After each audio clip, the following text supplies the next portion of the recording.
12 December 2025 innocent डिफेंडंट नावाची Korean series बघितली 18 एपिसोडची. एक आठवडा बरोबर लागला. पण सुंदर सिरीज आहे, खूप छान आहे, पकडून ठेवते एकदम.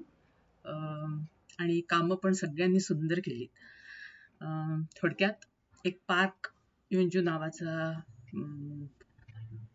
लॉयर असतो, म्हणजे प्रॉसिक्युटर असतो, आणि त्याची बायको आणि एक मुलगी लहान 5-6 वर्षाची, अशी ते लोक राहत असतात. आणि तो अतिशय प्रामाणिक लॉयर असतो, प्रॉसिक्युटर असतो. तर त्यांनी असेच म्हणजे भरपूर लोकांना असं म्हणजे पकडून जेलमध्ये टाकलेलं असतं. तर त्याच्या अगेन्स्टमध्ये खूप लोक असतात की जे त्याच्यावर खुन्नस खाऊन असतात. तर असंच, आणि त्याचा जो एक मित्र असतो, जिवलग मित्र, दोघांनी अगदी एकत्र लॉ शिकलं असतं आणि दोघांनी एकत्र कसम घेतली असते की आपण कुठलंही चुकीचं, भले आपल्याला खूप फेम न मिळो, पण आपण प्रामाणिक राहायचं आणि आपल्या याच्याशी हे. तर त्या दोघांचं खूप असतं. आणि जी ह्याची बायको असते प्रॉसिक्युटरची, तर तिच्यावर हे दोघंही आधी प्रेम करत असतात, पण लग्न याच्याशी होतं. पण त्यांनी कधी तसं जाणवून नाही दिलं असतं. तो रेग्युलरली त्यांच्या घरी येत असतो, भेटत असतो वगैरे. तर एका तिच्या वाढदिवसाच्या त्याच्या मुलीचा वाढदिवस असतो आणि त्या दिवशी सगळे येऊन जातात, पण म्हणजे हा नाही येऊ शकत आणि हा झोपून जातो रात्री, प्रॉसिक्युटर. आणि त्याचा मित्र मग रात्री 1 वाजता येतो आणि तो त्याला एक फिश हे देतो, ज्याच्यामध्ये रेकॉर्ड होते व्हॉइस वगैरे, आणि तो जातो म्हणजे. आणि नंतर मग एकदम असं दाखवलंय की ह्याला म्हणजे त्याची बायको ला कोणीतरी मारलंय, चाकूनी हल्ला केलाय. आणि मरता मरता फक्त ती म्हणते की आपली मुलगी हुयांग गायब आहे आणि तिला तू शोध. तर मग पोलीस वगैरे येतात, त्याला पकडून घेऊन जातात. तर त्याची जेलमध्ये ह्या पार्क जोनची याददाश्त जात राहते, त्याला आठवतच नाही काही सुरुवातीला. आणि तो त्याचाच मित्र त्याचं केस घेतो, पण सगळे पुरावे त्याच्या विरोधात असतात पार्कच्या. त्याच्यामुळे तोही काही करू शकत नसतो. तो म्हणतो की नाही, आता तर आपल्याला म्हणजे शेवटी आता केलंच पाहिजे. आणि त्या जी मेली असते म्हणजे त्याची बायको पार्कची, तिचा भाऊ तिथे जेलमध्ये वॉर्डन पण असतो. सगळेच जण म्हणजे रागाने त्याच्या, म्हणजे आधी तर कोणाला विश्वासच नसतो बसत की बा ह्यांनी हे केलेलं कृत्य. तर सगळेच म्हणतात आणि त्याला काही आठवायला तयार नसतं. तो फक्त म्हणजे एवढं त्याला लक्षात असतं की, म्हणजे त्याला हेही लक्षात नसतं की आपण हा गुन्हा कबूल केलाय कोणासमोर. त्याच्यामुळे तो म्हणतो की मला काहीच आठवत नाही, मी काय सांगू कोणी हे केलंय.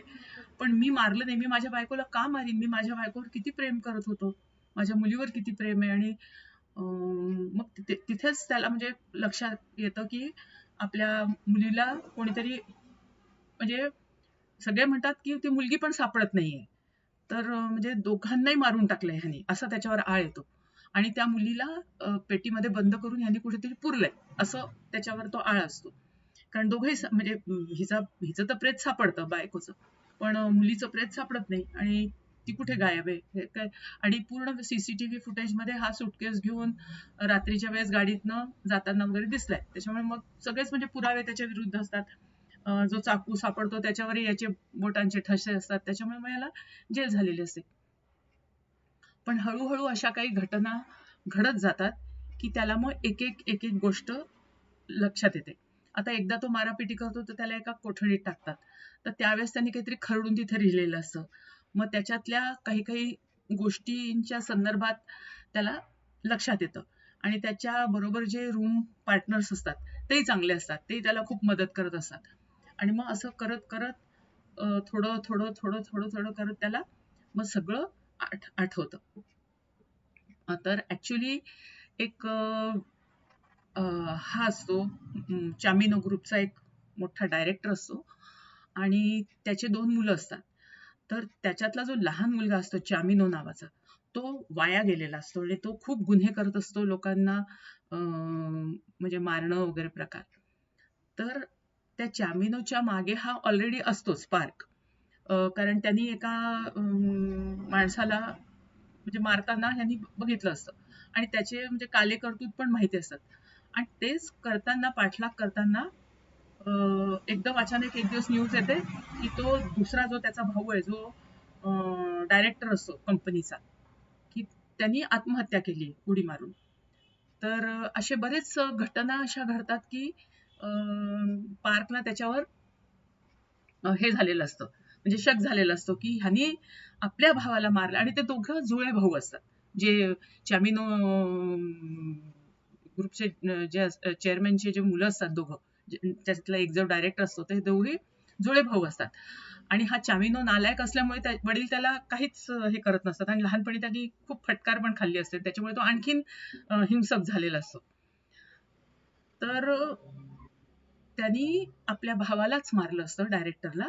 आणि जुळा असल्यामुळे त्याची जागा तो घेतो. पण त्याची बायको लगेच त्याला ओळखते, त्या डायरेक्टरची बायको. पण ती डायरेक्टरची बायको आणि हा चामिनो फार पूर्वी लव्हर्स असतात.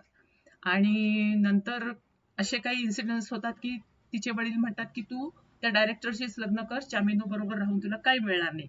आणि मला पण माझे काही गुन्हा आहेत ते त्यांच्यावर पण पांघरून पडेल. म्हणून मग तिने डायरेक्टरशी लग्न केलं असतं त्या. आणि त्यांच्यापासून एक मुलगा पण असतो त्यांना छोटा. तर चामिनो जसाच बनून येतो, तिचा नवरा पण ही ओळखते लगेच, पण ती शांत राहते. ती म्हणते जाऊ दे, काय म्हणजे हे. वडील पण ओळखतात की हा आपला मुलगा नाहीये. पण आता तो डायरेक्टरनी आत्महत्या केली, म्हणजे असं न हे करता त्या चामिनोला हा पकडणार असतो, पार्क. त्याच्यामुळे मग चामिनोने आत्महत्या केली असं सगळीकडे ते पसरवतं, म्हणजे चामिनो सुटला असं. मग ते होतं, पण ह्याला पार्कला हे माहिती असतं, त्याच्यामुळे तो त्याच्या फिंगरप्रिंट्सच्या मागे लागतो. डीएनएचंही हे होतं, पण डीएनए हा रिपोर्ट त्यांची पोहोच सगळीकडे असते, त्याच्यामुळे ते लोक डीएनए रिपोर्ट पण बदलतात. पण मग फिंगरप्रिंट्स तर हा स्वतःचे हात जाळून घेतो चामिनो. आणि मग फिंगरप्रिंट्स पण नाही हे होत. मग आता काय करायचं, काय करायचं ह्याच्यावर एक एक एक एक म्हणजे हे करतो. म्हणतो आता आपण मग ते कैदी सगळे जे आहेत ते आपसात संगनमत करतात आणि 3 जण त्याच्यातले तयार होतात पळून जायला. 2 जण तर म्हणजे हा तर स्वतः पार्क आणि त्याच्याबरोबर अजून एक ज्यांनी काही गुन्हा केला नसतो, पण उगीच त्याच्यावर तो गुन्हा आलेला असतो, म्हणून तो पळायला तयार होतो. आणि तिसरा म्हणजे त्याची लॉटरी लागणार असते, 10 दिवसात त्याचा नंबर लागला असतो, $2 मिलियन त्याला मिळणार असतात, म्हणून ते तिघही पळायचं ठरवतात. आणि मग त्याच्याकरता खूप आधी प्रॅक्टिस करतात, कसं हे करायचं वगैरे. आणि चामिनोलाही कसं बरं, चामिनो मुद्दामून बघायला की हा कसा आहे, याला काही आठवतंय का, काही सुधारणा होते का, तर त्याच्याकरता येत असतो. तर हा त्याच्यावरच म्हणजे आळ घेऊन त्याला तिथे अडकवून ठेवतो की तो बाहेर येता कामा नये ज्यावेळेस आपण पळू. आणि त्याच्या अगोदर तो जो खरा डायरेक्टर असतो त्याची आधीची गर्लफ्रेंड असते आणि ते लोक बाहेर हॉटेलमध्ये मिळायचे, तर ती आलेली असते भेटायला हॉटेलमध्ये त्याला. पण चामिनो तिला ओळखतच नसतो, त्याच्यामुळे तो इग्नोर करतो आणि त्यावेळेसच तिला शक होतो.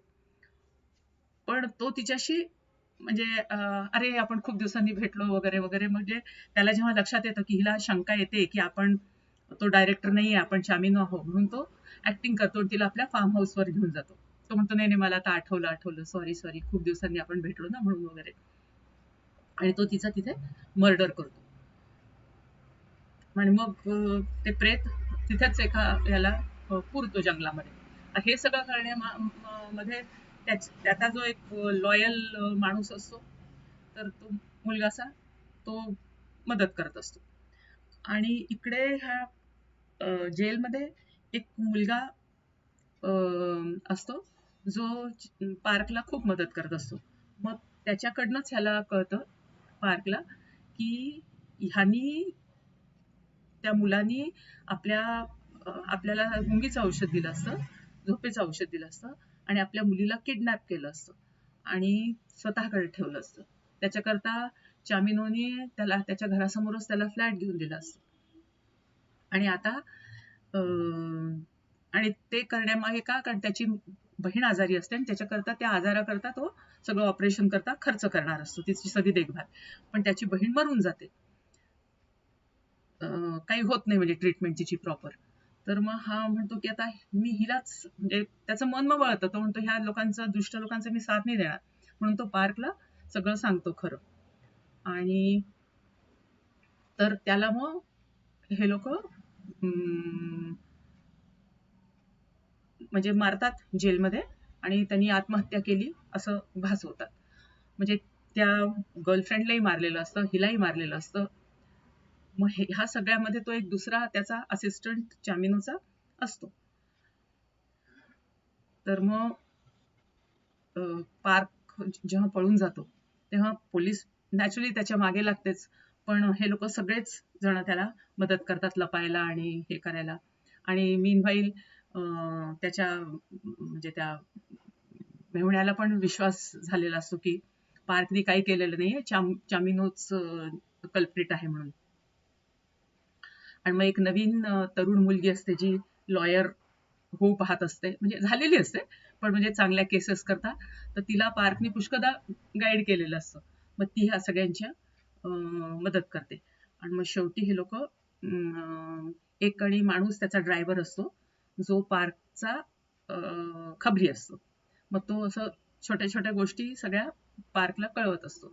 मग हे लोक पण एक जाल बिछवतात की आपल्याला तिचं प्रेत मिळालं पाहिजे त्या मुलीचं.